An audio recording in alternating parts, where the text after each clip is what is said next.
스위스 안락사 현장을 다녀온 후에 두 번째, 2021년 7월 25일 일요일, 스위스 조력사 동행 제안을 받았습니다. 시한부 삶을 살아가는 지인이 있습니다. 우리 삶은 모두 시한부지만 그분은 그 선이 보다 명확해졌다는 의미에서 이렇게 부르겠습니다.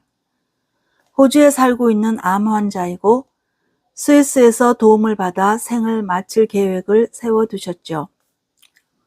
엊그제 갑자기 그분이 제게 스위스로 조력사 여행을 떠날 때 동행해 줄 수 있을지 의사를 물었습니다. 함께 갈 수 있다면 경비는 당연히 본인이 부담하겠다는 말씀과 함께 저는 적잖이 놀랐습니다.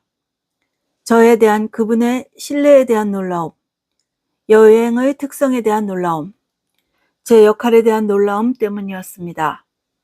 제가 만약 정말 그분의 죽음 여행, 기어이 이 말을 꺼냅니다. 참 많이 망설였습니다.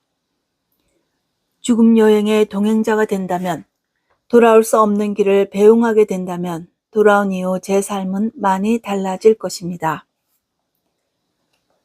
스위스로부터 안락사가 승인되었다는 소식을 들었을 때 느낌이 어땠냐고요?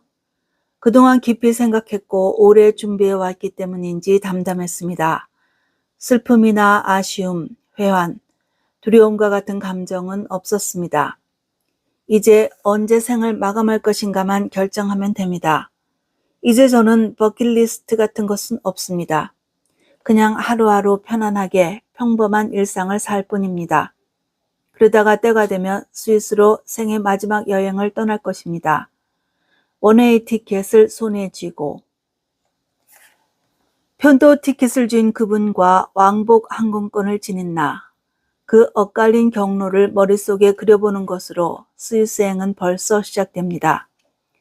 제 역할이라고 했습니다만 그분은 글 쓰는 사람으로서 자신의 마지막을 기록해주기 바라는 마음으로 저를 동반하고 싶어 하셨을 테니까요. 아마도 저는 한 인간이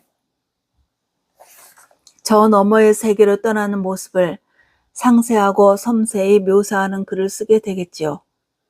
삶의 가치와 죽음의 의미를 바싹 체험하는 계기가 되어 제 글과 주변 사람들을 대하는 태도가 지금까지와는 사뭇 달라질 것 같습니다. 8월 10일 화요일, 영혼의 내시경. 죽음을 눈앞에 둔 사람들은 위대한 가르침을 주는 교사들이다.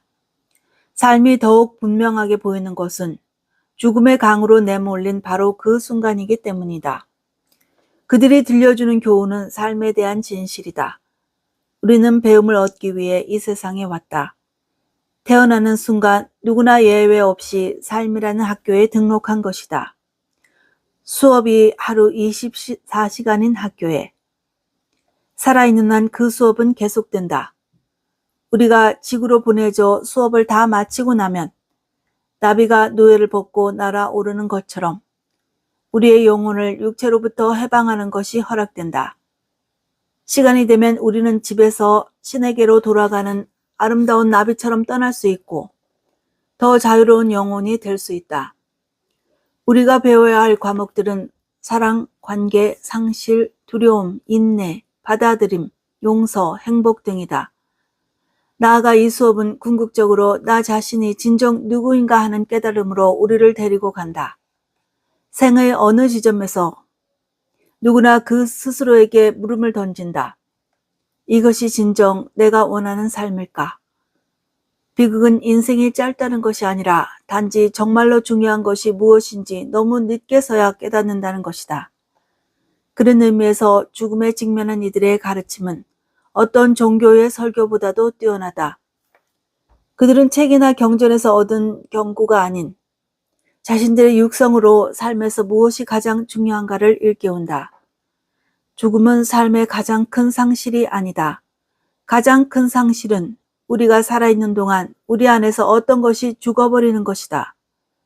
죽음을 눈앞에 둔 이들은 우리에게 거듭 말하고 있다. 아직 죽지 않은 사람으로 살아가지 말라고.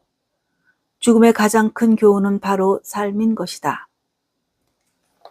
엘리자베스 키블로스 로스, 데이빗 캐슬러, 유시아 옹김, 인생 수업 중에서 간밤에 저는 몇 시간 눈을 붙이지 못했습니다. 깊은 번민의 시간이었습니다.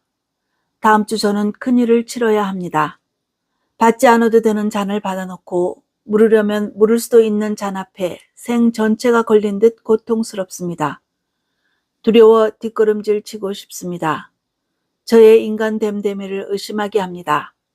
제가 지금껏 써온 모든 글이 위선이었으며 나와 남을 속여온 나쁜 사람이라고 대로변에 나가 외친 후 처음이자 마지막인 참회록을 써야 한다는 양심의 질책이 호됩니다. 갑자기 먹물 같은 두려움이 밀려들었습니다.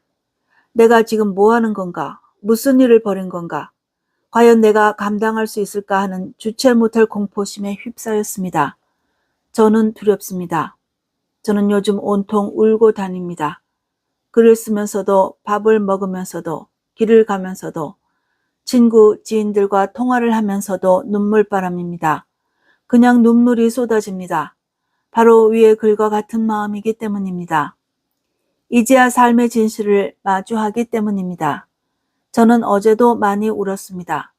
지금도 가슴팍이 울컥울컥 오르락 내리락 합니다. 위와 장을 내시경으로 훑듯이 제 마음과 영혼을 내시경으로 샅샅이 살피며 진실되지 못한 삶의 용종을 발견하고 고통스러운 눈물을 쏟았습니다. 또다시 눈물이 흐릅니다.